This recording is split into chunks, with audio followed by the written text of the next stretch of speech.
Hi everyone, मैं हूं मनदीप अग्रवाल। हमने लास्ट वीडियो में AIPMT 2010 तक के PYQs को सॉल्व किया था from the chapter electric charges and fields.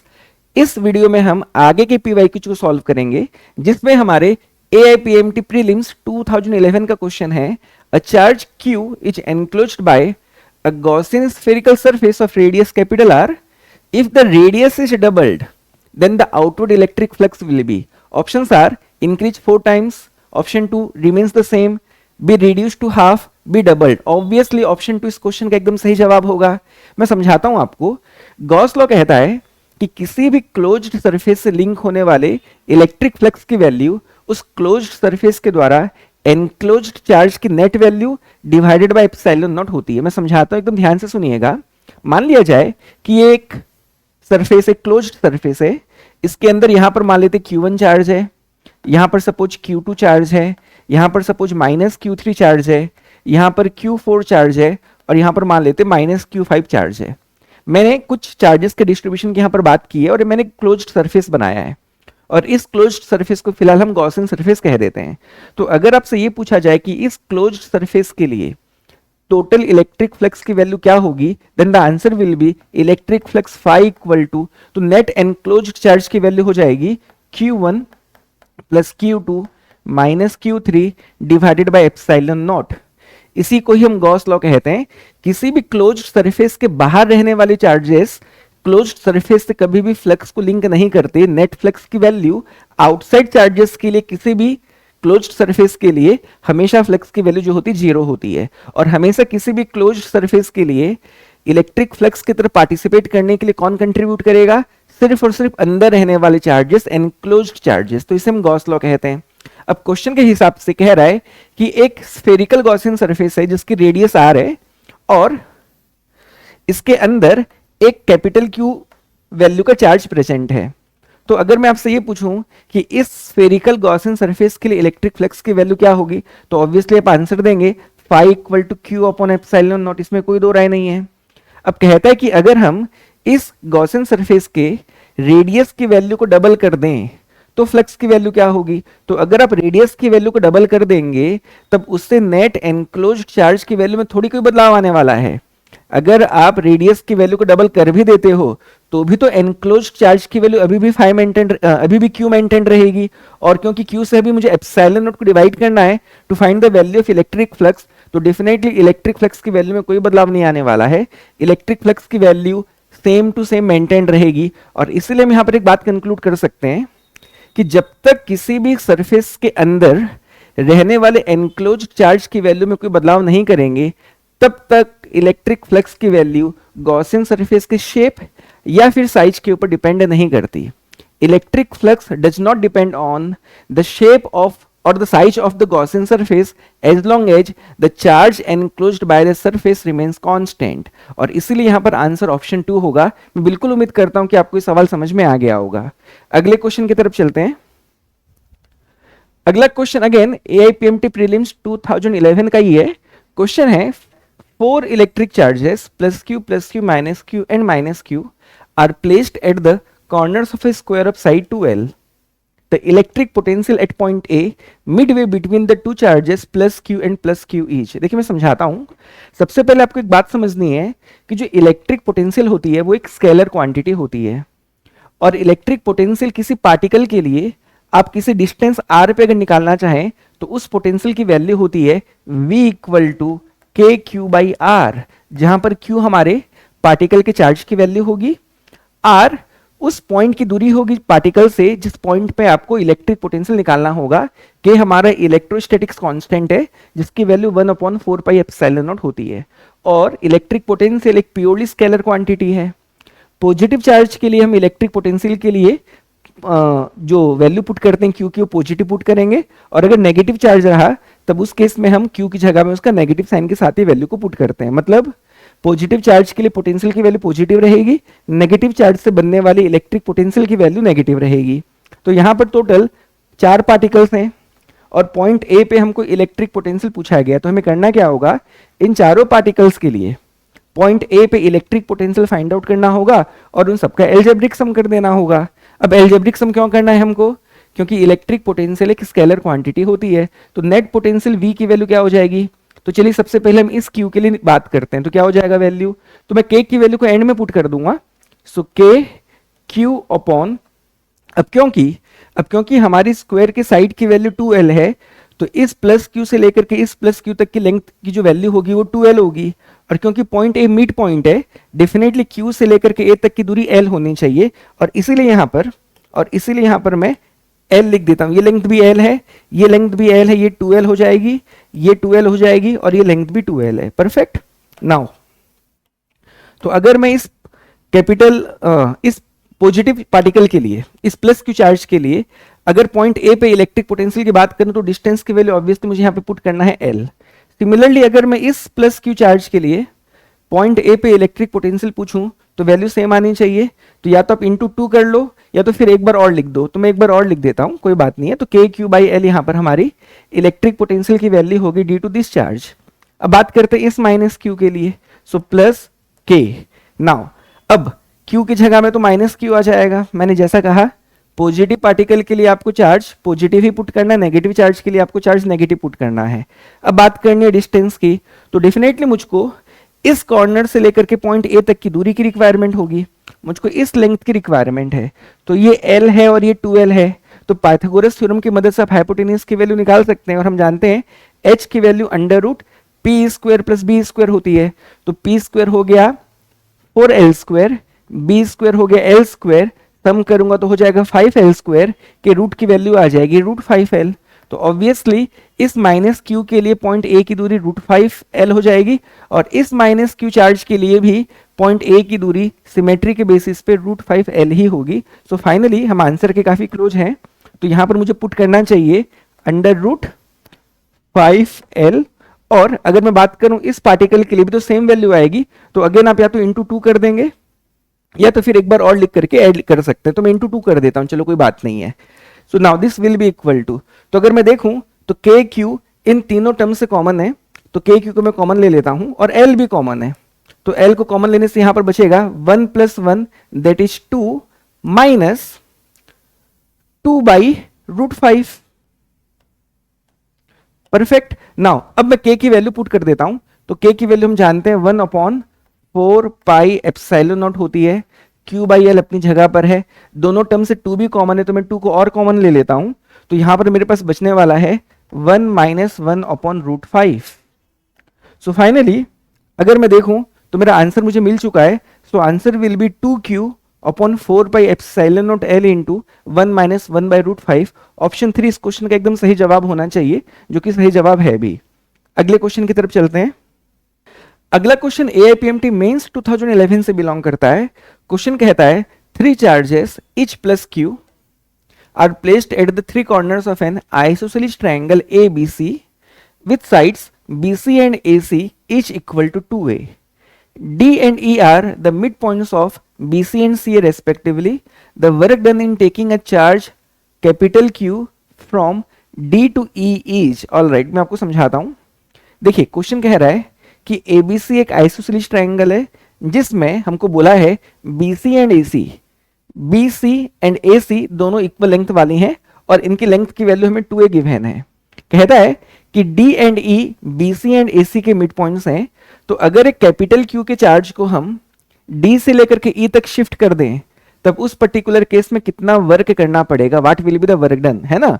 देखिए सवाल यह है कि यहाँ पे वर्क करेगा कौन, तो ऑब्वियसली हम करेंगे, और हम कौन हो गए सिस्टम के लिए, हम हो गए एक्सटर्नल। तो डेफिनेटली यहाँ पर पूछा है वर्क डन बाय एक्सटर्नल कितना होगा, एंड एक्सटर्नल फोर्स के लिए हुए वर्क की वैल्यू होती है चेंज इन मैकेनिकल एनर्जी। आपको बिल्कुल ये बात मैंने कई बार पहले भी कही, फिर कहता हूं, एक्सटर्नल फोर्स के लिए हुआ work change in mechanical energy of the system होता है।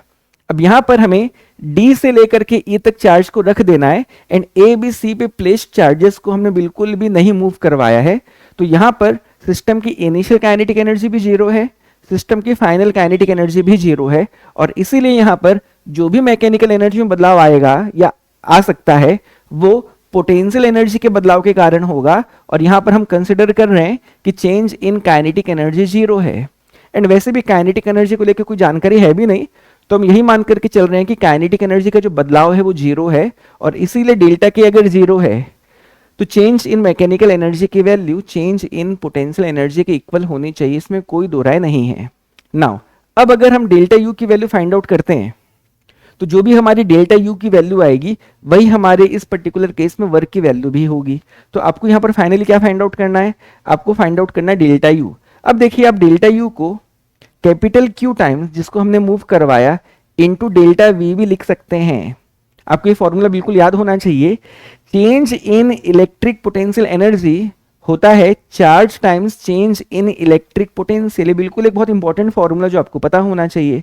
तो आपको ये देख लेना चाहिए कि इन तीनों चार्जेस के लिए पॉइंट डी पे क्या पोटेंशियल है, बाद में पॉइंट ई पे क्या पोटेंशियल होगी, वो हमारा हो गया चेंज इन पोटेंशियल इनटू मुझे कैपिटल क्यू कर देना जिसको मैंने मूव करवाया। देखिए मैं समझाना ही चाहता हूं, कैपिटल क्यू को अपनी जगह पर रहने दीजिए। Delta we is basically change in electric potential. तो मुझे ये देखना है कि क्योंकि मैंने कैपिटल क्यू को पॉइंट डी से लेकर के पॉइंट ई तक शिफ्ट किया तो पॉइंट ई पे होने वाली पोटेंशियल मेरी फाइनल पोटेंशियल वी सब्सक्रिप्ट ई हो गई, एंड जो डी पे पोटेंशियल थी उसको मैं वी सब्सक्रिप्ट डी मान लेता हूं।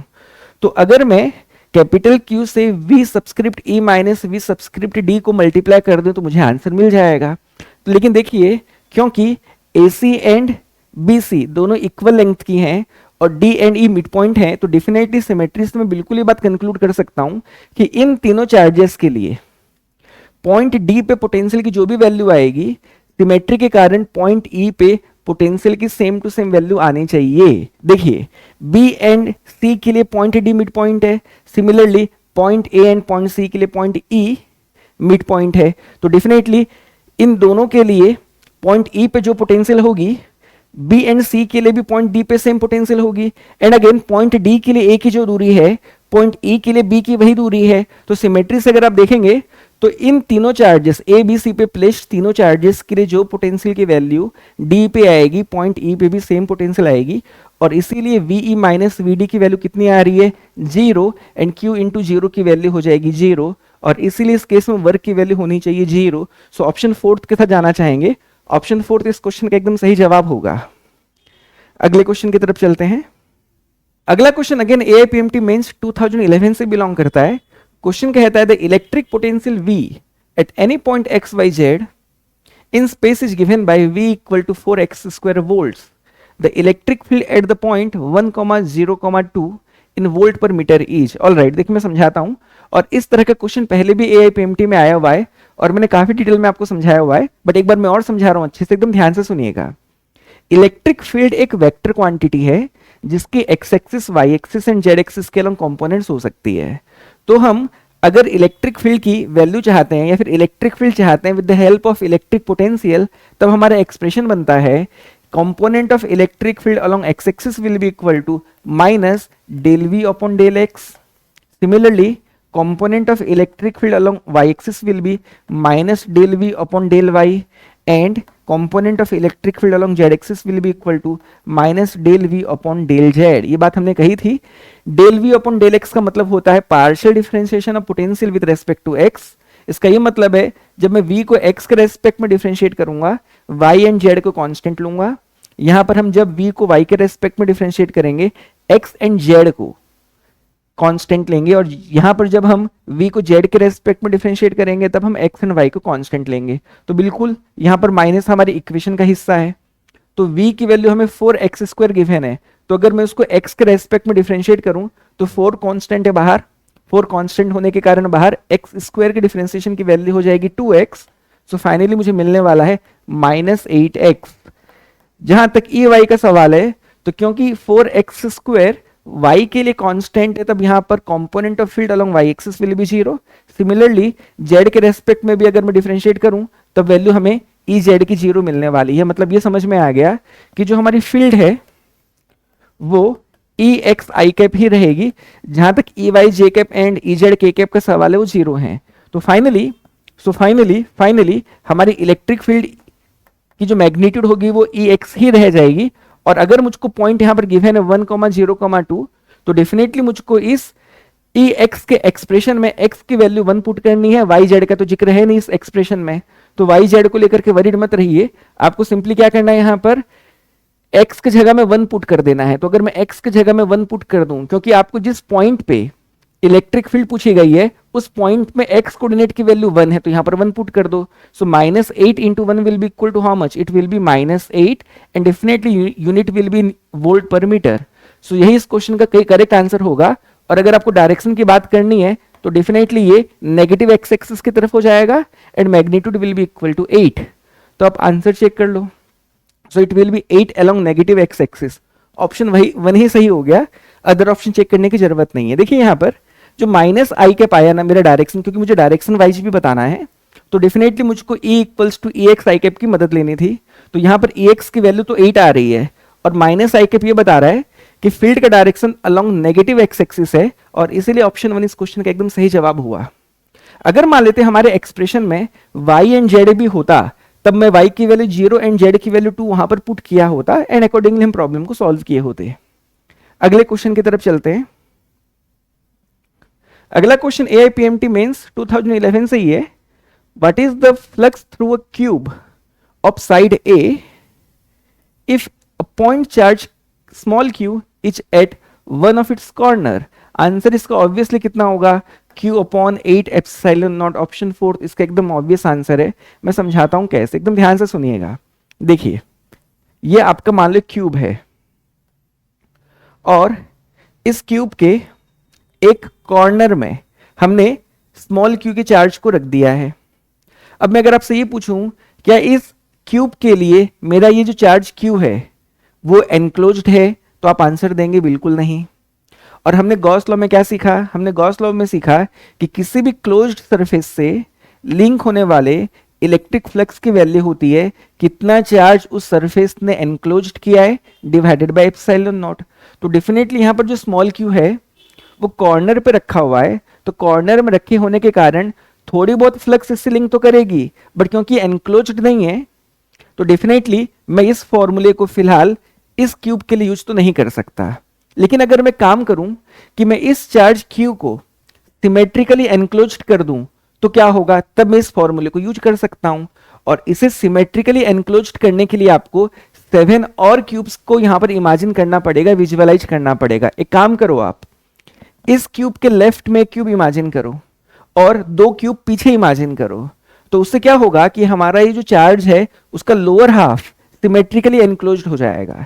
एंड सिमिलरली आप ऐसे 4 क्यूब को और ऊपर इमेजिन कर लो, उससे क्या होगा कि हमारा जो चार्ज क्यू है सिमेट्रिकली हर तरफ से एनक्लोज्ड हो जाएगा। और उस केस में 8 क्यूब्स के लिए हम डेफिनेटली इस फॉर्मूले को यूज कर पाएंगे एंड 8 क्यूब्स के लिए मैं डेफिनेटली फ्लक्स को लिख पाऊंगा Q/एप्सिलॉन नॉट। यस और नो? मैं क्या कह रहा हूं आपको समझ में आया होगा। ये जो चार्ज है ना कॉर्नर पे रखा हुआ है, अगर मैं एक क्यूब लेफ्ट में इमेजिन करूं, 2 क्यूब पीछे एंड 4 क्यूब ऊपर, तब हर तरफ से ये पार्टिकल एनक्लोज्ड हो जाएगा, वो भी सिमेट्रिकली। सिमेट्रिकली मतलब हर क्यूब की पोजीशनिंग इसके लिए एक तरह की होगी। और तब क्योंकि वो 8 क्यूब से एनक्लोज्ड है तब उस केस में 8 क्यूब के लिए फ्लक्स की वैल्यू Q/एप्सिलॉन नॉट होगी। तो अब अगर 8 क्यूब के लिए 8 क्यूब्स के लिए फ्लक्स की वैल्यू इतनी होने वाली है तो एक क्यूब के लिए सिमेट्रिकली कितनी होगी, तो ऑब्वियसली फॉर ईच क्यूब जो फ्लक्स की वैल्यू आएगी it will be 1/8 times of Q/एप्सिलॉन नॉट। अरे भैया जो फ्लक्स है ना वो स्केलर क्वांटिटी होती है, तो 8 क्यूब ने मिल करके इसको एनक्लोज्ड करके टोटल फ्लक्स इतना मेंटेन किया, तो हर क्यूब के हिस्से में कितना आएगा, अपॉन 8 कर दूंगा। और इसीलिए ऑप्शन 4 इस क्वेश्चन का एकदम सही जवाब होगा। इसमें और भी कई वैरायटीज हो सकती हैं, जिसमें एक वैरायटी होती है कि अगर हम चार्ज को किसी सरफेस के सेंटर पे रखें तब क्या होगा।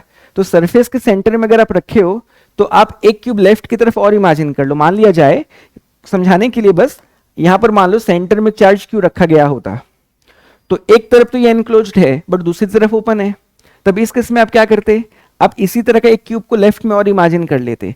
अब दोनों क्यूब साथ में इसको सिमेट्रिकली एनक्लोज्ड कर रहे हैं, तो 2 क्यूब के लिए मैं इस फॉर्मूले को यूज कर पाता, तो एक क्यूब के लिए फ्लक्स कितना हो जाएगा, तो बाई 2 कर दूंगा। अब अगर इस चार्ज को मैं फेस के सेंटर में न रख के किसी एज के सेंटर पे रखूं, अगर यहां पर रखूं तो क्या होगा, तो अगर यहां पर रखें तब आपको उस केस में और 3 क्यूब इमेजिन करने पड़ेंगे, एक लेफ्ट की तरफ एंड 2 ऊपर। तब उस केस में 4 क्यूब्स मिल करके इस पर्टिकुलर चार्ज को जो कि एज के सेंटर पे रखा गया है उसको सिमेट्रिकली एनक्लोज करेंगे और तब उन चारों के लिए मैं इस फॉर्मूले को यूज कर पाऊंगा। तब उस केस में एच क्यूब के लिए क्या हो जाएगा 1/4 into Q by epsilon not, और इस तरह से आपको प्रॉब्लम का आंसर मिल जाएगा। तो आपको कई वैरायटीज यहां पर पूछी जा सकती है, इस तरह से आपको जवाब देना होता है। अगले क्वेश्चन की तरफ चलते हैं। अगला क्वेश्चन एआईपीएमटी प्रीलिम्स 2012 से बिलोंग करता है। क्वेश्चन कहता है an electric dipole of moment P is placed in an electric field of intensity E. The dipole acquires a position such that the axis of the dipole makes an angle theta with the direction of the field. Assuming that the potential energy of the dipole is 0, when theta equals to 90 degree, the torque and the potential energy of the dipole will be respectively. देखिए मैं समझाता हूं। Theta equals to 90 degree में generally हम एक dipole के potential energy को zero लेते ही हैं, और इस डेटा के हिसाब से अगर मैं आपको कहूं तब टॉर्क निकालने का फॉर्मूला होता है T equals to P cross E, and potential energy को निकालने का फॉर्मूला होता है माइनस P डॉट E। और हम अच्छे से जानते हैं कि क्रॉस प्रोडक्ट में हम साइन थीटा मल्टीप्लाई करते हैं, डॉट प्रोडक्ट में हम कॉस थीटा मल्टीप्लाई करते हैं। तो अगर मैं आपको यहाँ पर टॉर्क की मैग्नीट्यूड पूछूं it will be equal to p E sine theta, and अगर मैं आपको यहाँ पर पोटेंशियल एनर्जी की वैल्यू पूछूं it will be minus p E cos theta. आप यहाँ पर देखो कि अगर मैं थीटा की जगह में 90 पुट कर दूं तो कॉस 90 की वैल्यू कितनी होती है, दैट इज 0। तो डेफिनेटली 90 डिग्री में हमारी पोटेंशियल एनर्जी 0 ही है। तो ये जो रेफरेंस दिया गया है ये इन दोनों फॉर्मूले के लिए ही लिया जाता है, तो इसीलिए यहाँ पर हम इन दोनों फॉर्मूले को बिल्कुल यूज कर सकते हैं इस क्वेश्चन के लिए। तो हमको सबसे पहले पूछा था टॉर्क, फिर पूछा था पोटेंशियल एनर्जी। तो टॉर्क की वैल्यू हो जाएगी P E sine theta and potential energy की वैल्यू हो जाएगी minus p E cos theta. तो अब देख लीजिए कौन सा आंसर करेक्ट होना चाहिए। ऑप्शन 3 इस क्वेश्चन का एकदम सही जवाब है। अगले क्वेश्चन की तरफ चलते हैं। अगला क्वेश्चन अगेन एआईपीएमटी प्रीलिम्स 2012 से बिलोंग करता है। क्वेश्चन कहता है 4 point charges minus capital Q, minus small Q, 2 small Q and 2 capital Q are placed at different corners of a square. The relation between capital Q and small q for which the potential at the center of the square is 0 is। देखिए मैं समझाता हूं। कह रहा है कि एक square है और इस स्क्वायर के चारों वर्टेक्स में 4 पार्टिकल्स को रख दिया गया है, और क्या क्या है हमारे पार्टिकल्स के चार्जेस की value minus capital Q, minus small q, 2 small q and 2 capital Q। कहता है कि इन चारों पार्टिकल से बनने वाले सिस्टम की वजह से इस स्क्वायर के सेंटर पे जो पोटेंशियल की वैल्यू है वो 0 है। तब उस केस में कैपिटल क्यू और स्मॉल क्यू के बीच में क्या रिलेशनशिप रहा होगा ये हमें बताना है। तो जैसा कि अभी हमने डिस्कस किया था कि किसी क्यू चार्ज के पार्टिकल के लिए इससे आर डिस्टेंस पे बनने वाले इलेक्ट्रिक पोटेंशियल की वैल्यू होती है के क्यू बाई आर। जस्ट हमने सीखा कि क्यू चार्ज का पार्टिकल अपने से आर दूरी पे जो इलेक्ट्रिक पोटेंशियल की वैल्यू डेवलप करता है वो होती है के क्यू बाई आर, जहां पर के हमारा इलेक्ट्रोस्टैटिक्स कांस्टेंट है जिसकी वैल्यू 1/4 पाई एप्सिलॉन नॉट होती है। पॉजिटिव चार्ज के लिए आपको क्यू पॉजिटिव पुट करना होगा, नेगेटिव चार्ज के लिए आपको क्यू की वैल्यू नेगेटिव साइन के साथ पुट करनी होगी। ये चीज हमको समझनी है।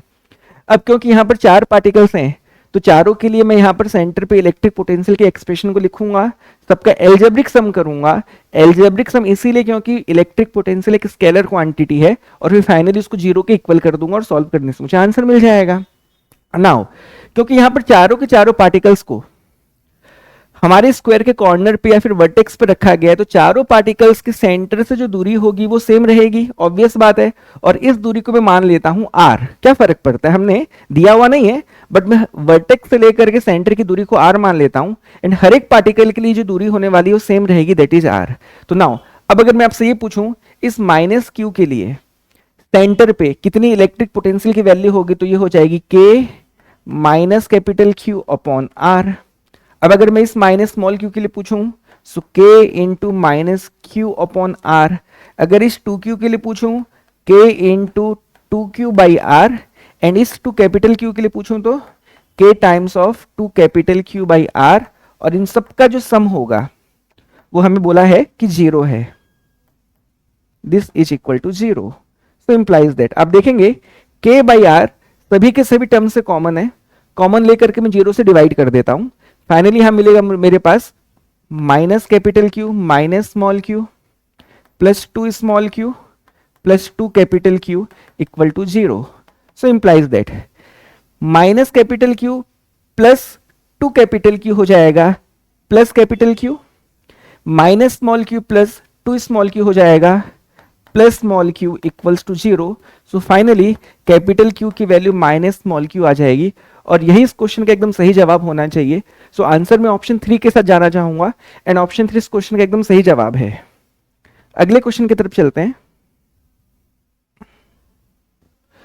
अगला क्वेश्चन एआईपीएमटी मेंस 2012 से बिलोंग करता है. क्वेश्चन कहता है two metallic spheres of radii 1 centimeter and 3 centimeter are given charges of -1 into 10 to the power -2 coulomb and 5 into 10 to the power -2 coulomb respectively. If these are connected by a conducting wire, the final charge on the bigger sphere is. देखिए मैं समझाता हूं. Question कह रहा है कि दो metallic sphere हैं जिसमें एक की रेडियस 1 सेंटीमीटर है, दूसरे की 3 सेंटीमीटर है. तो ऑब्वियसली ये वाली स्फीयर बड़ी हो गई. इनके चार्जेस की वैल्यू भी हमें मालूम है और कह रहा है कि इनको एक कंडक्टिंग वायर से कांटेक्ट में लाया गया. तब उस केस में कांटेक्ट में लाने के बाद जो बड़ा स्फीयर है, जो बिगर स्फीयर है, उसके पास फाइनल चार्ज की क्या वैल्यू होगी. तो यहाँ पर चार्ज की वैल्यू में बदलाव क्यों आएगा? कारण ये है कि अगर दो पॉइंट्स के बीच में इलेक्ट्रिक पोटेंशियल डिफरेंस है, मतलब दो पॉइंट्स हैं और उसमें एक पॉइंट पे इलेक्ट्रिक पोटेंशियल की वैल्यू ज्यादा है एंड दूसरे पॉइंट में इलेक्ट्रिक पोटेंशियल की वैल्यू कम है, तब उस केस में हाई पोटेंशियल से लेकर के लो पोटेंशियल की तरफ पॉजिटिव चार्जेस की मूवमेंट होती है. आपको ये बिल्कुल याद रखना है. Positive charges move from the point at high potential to the point at low potential. Similarly अगर मैं नेगेटिव चार्जेस की मूवमेंट की बात करूं, तब नेगेटिव चार्जेस की मूवमेंट हमेशा from the point at low potential to the point at high potential होती है. बिल्कुल आपको याद रखना चाहिए. पॉजिटिव चार्ज मूव करते हैं from the point at high to the point at low potential. Negative charges move करते हैं from the point at low potential to the point at high potential. बिल्कुल आप याद रखिएगा. तो यहां पर हमारे पास दो स्फीयर्स हैं. ठीक, तो नाउ इस छोटे वाले स्फीयर के रेडियस की वैल्यू 1 सेंटीमीटर. ऑल राइट, इसके चार्ज की वैल्यू हमारे पास है -1 into 10 to the power -2 coulomb और इसके चार्ज की वैल्यू है 5 into 10 to the power -2 coulomb. Radius all right इसका 3 सेंटीमीटर है और इसका 1 सेंटीमीटर है. नाउ अब बात करते हैं कि स्फीयर के पोटेंशियल की वैल्यू निकालेंगे कैसे. तो एक स्फीयर के सरफेस में रहने वाले पोटेंशियल की वैल्यू होती है k into charge of the sphere upon radius of the sphere.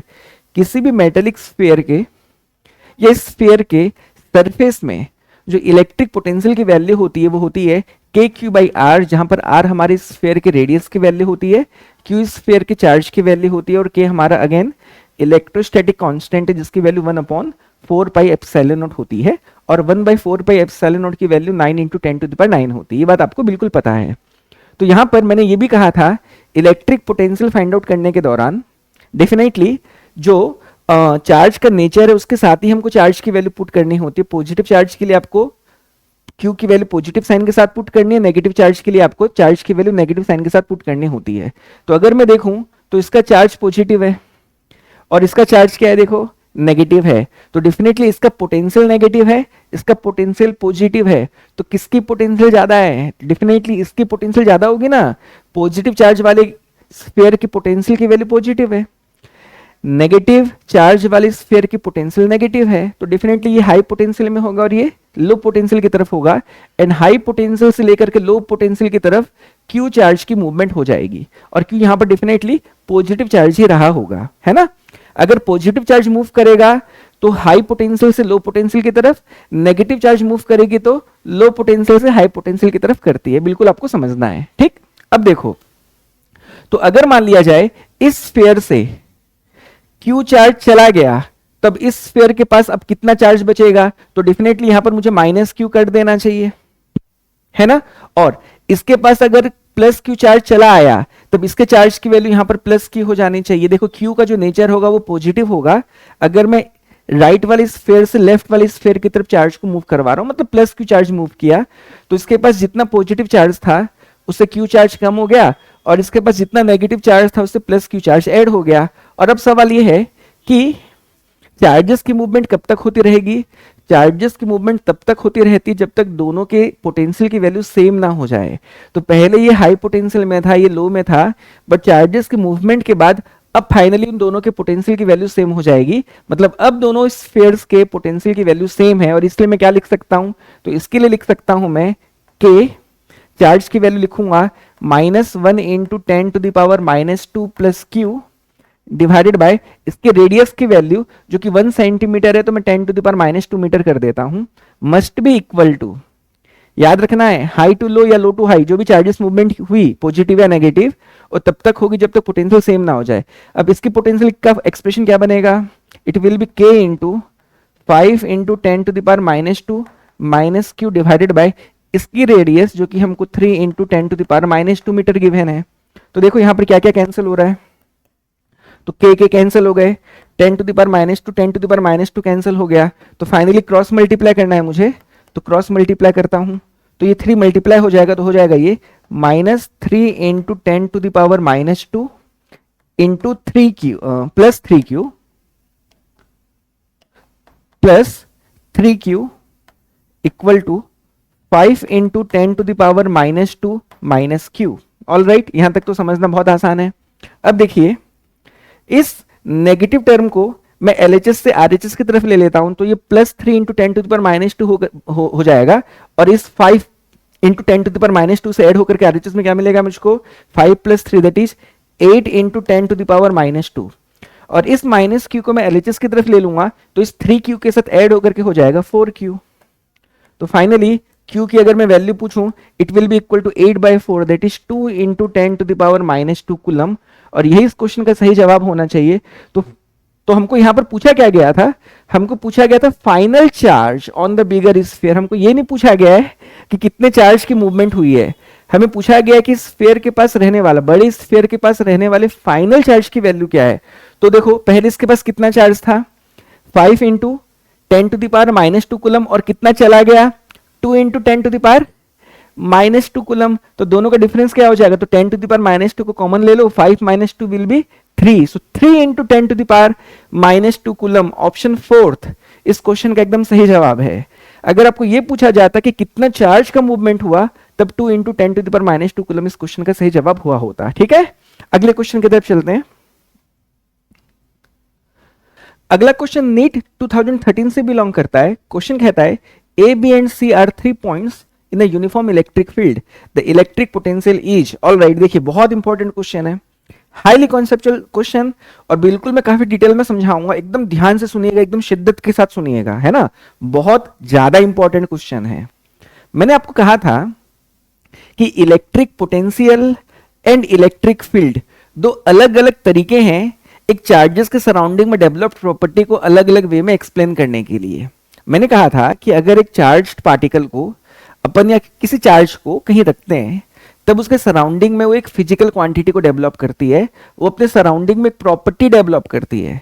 अब इस प्रॉपर्टी को हम समझना चाहते हैं, तो इसको समझने के दो अलग अलग तरीके होते हैं। पहला तरीका होता है in terms of a vector quantity, जिसे हम कहते हैं इलेक्ट्रिक फील्ड, और दूसरा होता है स्केलर क्वांटिटी, जिसे हम कहते हैं इलेक्ट्रिक पोटेंशियल, है ना। आप सेम प्रॉपर्टी को, एक चार्ज अपने सराउंडिंग में जो भी फेनोमेना, जो भी प्रॉपर्टी डेवलप कर रहा है, उस प्रॉपर्टी को समझने के दो तरीके हैं, वेक्टर के टर्म्स में भी, स्केलर के टर्म्स में भी।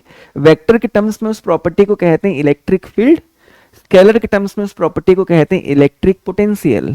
और क्योंकि हम सेम प्रॉपर्टी को दो अलग अलग वे में डिफाइन करने की कोशिश कर रहे हैं, तो definitely electric field and electric potential दोनों के बीच में एक रिलेशनशिप रहना चाहिए, एक रिलेशनशिप डेफिनेटली रहना चाहिए, और वो रिलेशनशिप है change in electric potential equals to -integration of E.dr। ये हमारा एक्सप्रेशन है, और ये एक्सप्रेशन बहुत इंपॉर्टेंट है, और इस एक्सप्रेशन की मदद से हम कई सवालों को सॉल्व करते हैं। बहुत बहुत बहुत इंपॉर्टेंट इक्वेशन है जो आपको बिल्कुल याद होनी चाहिए। अब इसको मैं आगे क्या लिख सकता हूं, delta V equals to -integration of E.dr cos theta, ऐसा लिखा जा सकता है। और यहां पर मैं lower limit R1 upper limit R2 भी लिख सकता हूं, उसको लेकर के वरीड होने की जरूरत नहीं है। dr मेरा डिस्प्लेसमेंट होता है, E हमारी इलेक्ट्रिक फील्ड होती है, और RHS की मदद से हमको क्या मिल जाएगा, चेंज इन इलेक्ट्रिक पोटेंशियल मिल जाता है। अब देखिए इस क्वेश्चन में मेरी इलेक्ट्रिक फील्ड का डायरेक्शन राइट की तरफ मुझे बताया गया है, तो इलेक्ट्रिक फील्ड का डायरेक्शन पता चलेगा राइट की तरफ है, और मैं क्या कर रहा हूं, B से लेकर के C, C से लेकर के पॉइंट A की तरफ आ रहा हूं, मतलब मेरी मूवमेंट भी इलेक्ट्रिक फील्ड की तरफ है, और क्योंकि मेरी मूवमेंट इलेक्ट्रिक फील्ड की तरफ है, तो इलेक्ट्रिक फील्ड एंड मेरे डिस्प्लेसमेंट दोनों के बीच में रहने वाला एंगल क्या हो गया, यहां पर एंगल हो गया 0 डिग्री एंड cos 0 की वैल्यू होती है 1। और फाइनली क्योंकि यहां पर इलेक्ट्रिक फील्ड यूनिफॉर्म है, यूनिफॉर्म इलेक्ट्रिक फील्ड कहा है, तो यूनिफॉर्म होने के कारण, कांस्टेंट होने के कारण E हो गया हमारे इंटीग्रेशन से बाहर, डी आर के इंटीग्रेशन की वैल्यू हो गई आर। एंड जहां तक थीटा का सवाल है, मैंने पहले ही कहा थीटा इस केस में क्योंकि मूवमेंट में राइट की तरफ ही कर रहा हूं और फील्ड भी राइट की तरफ ही है, तब उस केस में दोनों के बीच में एंगल हो गया कितना 0 डिग्री एंड cos 0 की वैल्यू होती है 1। तो फाइनली ये मेरा डेल्टा वी का एक्सप्रेशन आया। तो इस एक्सप्रेशन से मैं बिल्कुल कंक्लूड कर सकता हूं कि अगर मैं फील्ड की तरफ जाऊं तो मेरा आरएचएस होगा नेगेटिव, और अगर आरएचएस नेगेटिव होगा तो मेरा एलएचएस भी हो गया नेगेटिव। दैट मींस मेरा पोटेंशियल की वैल्यू में डिक्रीमेंट आया होगा। कोई क्वांटिटी के चेंज को हम नेगेटिव कब कहेंगे, कोई क्वांटिटी के चेंज को हम नेगेटिव तभी कहेंगे ना जब वो बाद में कम हो गया और पहले ज्यादा था। अगर चेंज मतलब हो गया final potential minus initial potential, जो कि हमारी नेगेटिव आ रही है।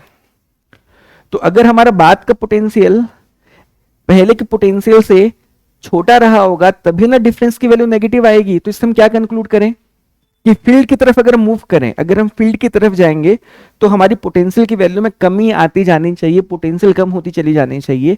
एंड यही हमारा बहुत बड़ा एक कंक्लूजन है कि फील्ड के डायरेक्शन में इलेक्ट्रिक पोटेंशियल की वैल्यू में डिक्रीमेंट आता है। अगर आप फील्ड की तरफ मूव करते हो तब इलेक्ट्रिक पोटेंशियल की वैल्यू में डिक्रीमेंट आता है, and again with the highest rate. अब यहां पर हाईएस्ट रेट का मतलब क्या है, हाईएस्ट रेट का ये मतलब है कि cos थीटा की वैल्यू 1 होगी 0 डिग्री के लिए, एंड cos थीटा की सबसे बड़ी वैल्यू 1 होती है, मतलब जो बदलाव का रेट है वो सबसे बड़ा होगा। देखो जब तक हमारी थीटा की वैल्यू 90 से छोटी है तब तक cos थीटा की वैल्यू पॉजिटिव है, और तब तक डेल्टा वी की वैल्यू नेगेटिव आती जाएगी। मतलब पोटेंशियल की वैल्यू तो आप किसी भी डायरेक्शन में मूव करो, maintaining an angle theta less than 90, potential तो कम ही होगा। बट 0 डिग्री के केस में क्योंकि cos थीटा की वैल्यू सबसे बड़ी है, डिक्रीमेंटेड वैल्यू सबसे ज्यादा होगी। सिमिलरली अगर आप फील्ड के ऑपोजिट में जाओ तब उस केस में यहां पर 180 आ जाएगा, cos 180 की वैल्यू -1 होती है, माइनस इंटू माइनस प्लस 1 होकर के डेल्टा वी पॉजिटिव, मतलब पोटेंशियल बढ़ेगा। तो फील्ड के ऑपोजिट में पोटेंशियल बढ़ती है again with the highest rate. क्यों? क्योंकि cos 180 की वैल्यू सबसे छोटी है, जो कि डेल्टा वी की वैल्यू को सबसे बड़ा बनाएगा इंक्रीमेंट साइड में, है ना। बट अगर आप थीटा की वैल्यू 90 से ज्यादा मेंटेन करते हो तो भी हमारी पोटेंशियल की वैल्यू में इंक्रीमेंट आएगा, बट जो रेट ऑफ इंक्रीमेंट होगा स्मॉल होगा। और अगर हम थीटा की वैल्यू को 90 पुट करें तो cos 90 की वैल्यू हो जाएगी 0, मतलब पोटेंशियल में कोई बदलाव नहीं आएगा। और इस तरह के सरफेस को हम कहते हैं इक्वी पोटेंशियल सरफेस। तो डेफिनेटली यहां पर मैं आपको एक इक्वी पोटेंशियल सरफेस बना के दिखाता हूं।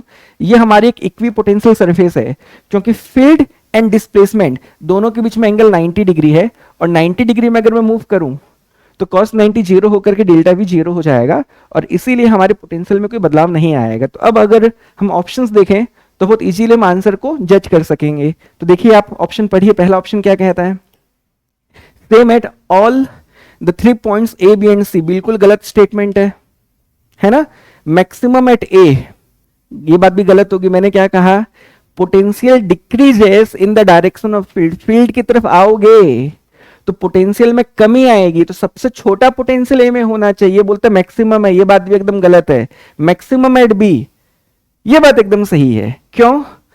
फील्ड के डायरेक्शन में अगर पोटेंशियल कम हो रहा है तो फील्ड के अपोजिट डायरेक्शन बढ़ भी तो रहा है, तो सबसे ज्यादा कहां होना चाहिए, ऑब्वियसली पॉइंट बी पे होना चाहिए, और इसीलिए ऑप्शन 3 इस क्वेश्चन का एकदम सही जवाब होगा। ठीक, तो ऑप्शन 3 इस क्वेश्चन का एकदम सही जवाब है। बिल्कुल उम्मीद करता हूं आपको सवाल समझ में आ गया होगा। अगले क्वेश्चन की तरफ चलते हैं। अगला क्वेश्चन एआईपीएमटी 2014 से बिलोंग करता है। क्वेश्चन कहता है a conducting sphere of radius r is given a charge capital Q. The electric potential and the electric field at the center of the spheres are respectively। देखो directly formula based question है, मैं आपको बता दूं। एक conducting sphere के centre पे, हमको सेंटर बोला है, सेंटर पे जो फील्ड की वैल्यू होती है, जो इलेक्ट्रिक फील्ड की वैल्यू होती है, वो होती है 0। आपको बिल्कुल ये भी याद रखना है कि यहां पर कंडक्टिंग स्फीयर बोला है, और एक कंडक्टर के अंदर इलेक्ट्रोस्टैटिक कंडीशन में हमेशा इलेक्ट्रोस्टैटिक कंडीशन में हमेशा एक कंडक्टर के अंदर फील्ड की वैल्यू जीरो होती है। The electric field inside a conductor in electrostatic condition is always zero. And अगर यहाँ पर हमको सेंटर ही बोला था तो सेंटर पे वैसे भी फील्ड जीरो ही होती है, तो फील्ड की वैल्यू तो जीरो होगी। अब बात करें अगर पोटेंशियल की, तो एक कंडक्टिंग स्फीयर के सेंटर पे या फिर अंदर इनसाइड जो पोटेंशियल की वैल्यू होती है वो उतनी ही होती है जो उसके सरफेस पे होती है। और सरफेस पे पोटेंशियल की वैल्यू कितनी होती है? इट विल बी के क्यू बाई आर, जहां पर के हमारा 1/4 पाई एप्सिलॉन नॉट है एंड क्यू बाई आर। मैं आपको बता दूं, फॉर आर लेस देन और इक्वल टू कैपिटल आर, जहां दूरी कैपिटल आर के बराबर हो या फिर छोटी हो, कंडक्टिंग स्फीयर के केस में पोटेंशियल की वैल्यू सेम रहती है, that is q/4 pi epsilon not r। And अंदर की तरफ फील्ड की वैल्यू जीरो होती है, और इसलिए बिल्कुल जज कर सकते हैं। तो पहले पोटेंशियल पूछा था, तो पोटेंशियल की वैल्यू हो गई q/4 pi epsilon not r and field हो गई जीरो। ऑप्शन 2 के साथ जाएंगे, option 2 is the correct answer. Directly formula based है। आगे बढ़ते हैं। AIPMT 2014 का अगला क्वेश्चन है, in a region the potential is represented by v equal to 6x minus 8xy minus 8y plus 6yz, where v is in volts and xyz are in meters. The electric force experienced by a charge 2 coulombs situated at point 1,1,1 each। देखिए इस तरह का सवाल पहले भी आया है AIPMT NEET में, मैंने आपको सॉल्व करना सिखाया। एक बार और प्रैक्टिस करते हैं, एकदम ध्यान से सुनिएगा।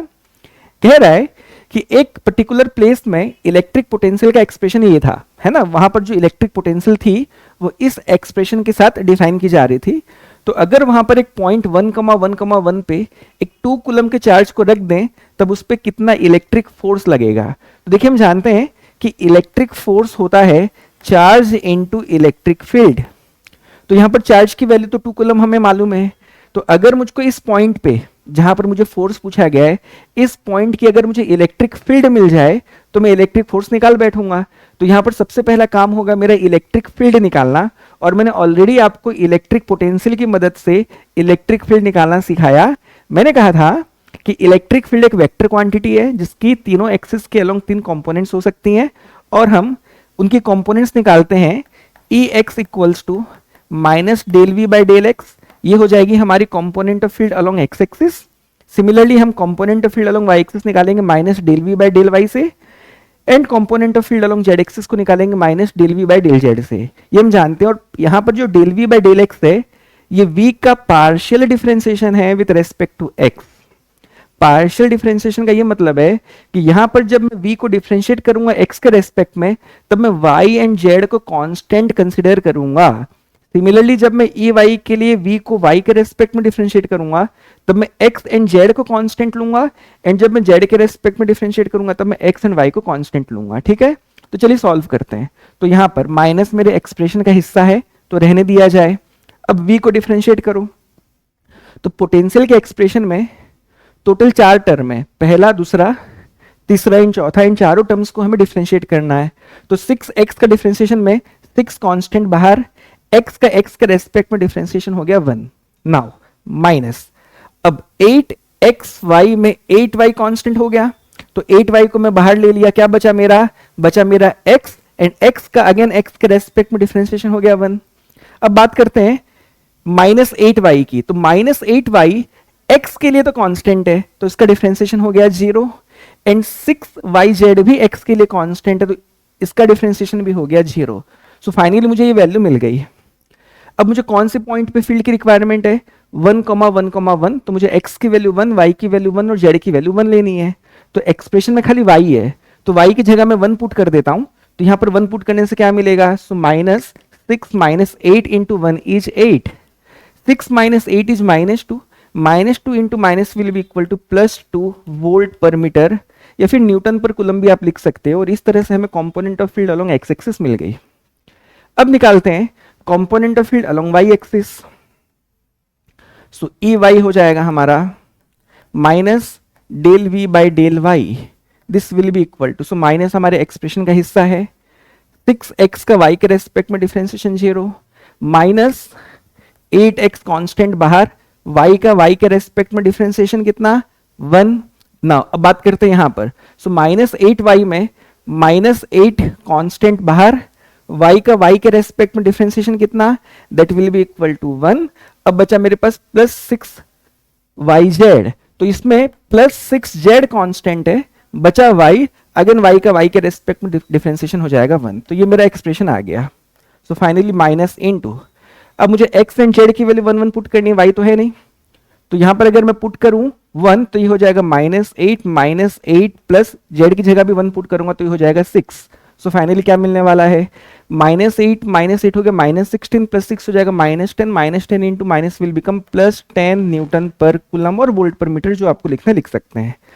आखिरी में ई जेड क्या हो जाएगा, -del v upon del z, so minus into करिए डिफरेंशिएशन, 6x का भी डिफरेंशिएशन z के रेस्पेक्ट में 0, -6y -8xy का भी डिफरेंशिएशन z के रेस्पेक्ट में 0, -8y का भी z के रेस्पेक्ट में डिफरेंशिएशन 0, एंड अगेन 6yz में 6y प्लस 6y कांस्टेंट बाहर, z का z के रेस्पेक्ट में डिफरेंशिएशन 1। अब यहां पर मुझे y की जगह में 1 पुट करना है, y की जगह में अगर मैं 1 पुट कर दूं तो 6 हो जाएगा, और माइनस आगे मल्टीप्लाई होकर क्या मिलने वाला है मुझको, -6 न्यूटन पर कूलम। और फाइनली मुझको फील्ड की कंपोनेंट्स मिल चुकी है। अब फाइनली हमारी इलेक्ट्रिक फील्ड E क्या हो जाएगी, it will be equal to √EX² plus EY² plus EZ²। इस फॉर्मूले की मदद से अब हम क्या निकाल सकते हैं, हमारी इलेक्ट्रिक फील्ड की मैग्नीट्यूड, नेट जो मैग्नीट्यूड होगी इलेक्ट्रिक फील्ड की, इस एक्सप्रेशन से हम निकाल सकते हैं, है ना। तो नाउ EX की वैल्यू हमारी आई थी 2, तो 2 का स्क्वायर हो गया 4, EY की वैल्यू आई थी 10, 10 का स्क्वायर हो गया 100, EZ की वैल्यू आई है -6, उसके स्क्वायर की वैल्यू होगी 36, रूट अपनी जगह पर है, तो ये तो 140 हो गया। तो हमारे पास आंसर आ रहा है √140 न्यूटन पर कूलम हमारे इलेक्ट्रिक फील्ड की वैल्यू होगी। तो अब हमको फाइनली बताना है कि फोर्स कितना होगा। तो finally force F will be equal to 2 into, क्योंकि मैंने Q की जगह में पुट कर दिया 2 कूलम, एंड फील्ड की वैल्यू पुट कर दी मैंने √140 न्यूटन हमारा यूनिट हो जाएगा फोर्स का। तो फाइनली यही हमारा करेक्ट आंसर है। अब हमको 140 के रूट को थोड़ा सिंप्लीफाई कर देना चाहिए, तो इसे हम लिख सकते हैं 35 इंटू 4, 35 4 जा हमारा कितना होता है 140 होता है। तो 35 का रूट तो 35 रहने दो, बचा 4 रूट के अंदर, 4 के रूट की वैल्यू हो जाएगी 2, एंड इस 2 से मल्टीप्लाई हो जाएगा 4। सो 4√35 न्यूटन मेरा करेक्ट आंसर आ रहा है। 4√35 न्यूटन, ऑप्शन 4 मेरा इस क्वेश्चन का एकदम सही जवाब होगा। मैं बिल्कुल उम्मीद करता हूं कि ये सवाल भी आपको बिल्कुल अच्छे से समझ में आ गया होगा।